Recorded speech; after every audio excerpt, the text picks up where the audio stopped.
సామాన్య, మధ్యతరగతి ప్రజలకు జీవితాంతం 300 యూనిట్ల వరకు ఉచిత విద్యుత్తు అందించాలనే లక్ష్యంతో కేంద్ర ప్రభుత్వం ప్రధాన మంత్రి సూర్యఘర్ బిజిలీ యోజన తీసుకొచ్చిన సంగతి తెలిసిందే.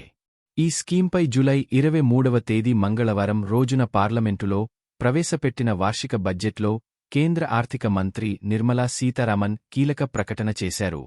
రూఫ్ టాప్ సోలరైజేషన్ స్కీమ్ ద్వారా దేశంలోని కోటి కుటుంబాలకు ప్రతి నెలా 300 యూనిట్ల వరకు ఉచిత విద్యుత్తు పొందే అవకాశం లభిస్తుందన్నారు.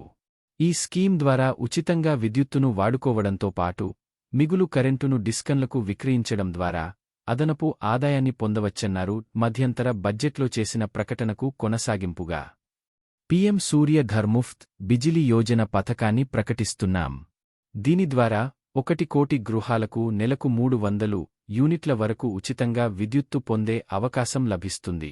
ఈ పథకానికి అనూహ్యమైన స్పందన లభిస్తోంది.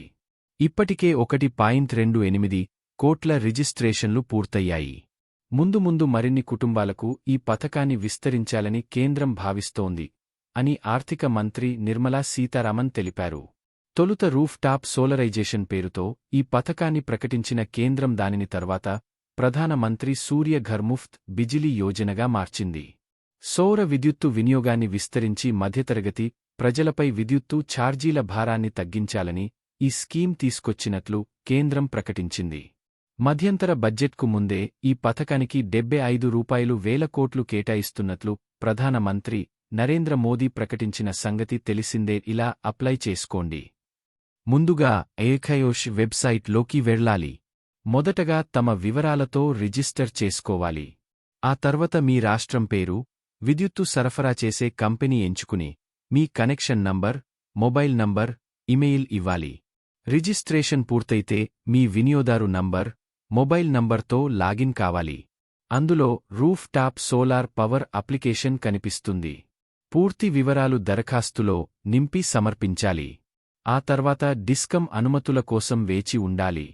అనుమతులు వచ్చాక డిస్కంలోని లిస్టెడ్ విక్రయదారుల నుంచి సోలార్ ప్లాంటును మీ ఇంటిపై ఇన్స్టాల్ చేసుకోవాలి. ఆ తర్వాత మీ విద్యుత్తు, ప్లాంట్ వివరాలను పోర్టల్లో నమోదు చేయాలి.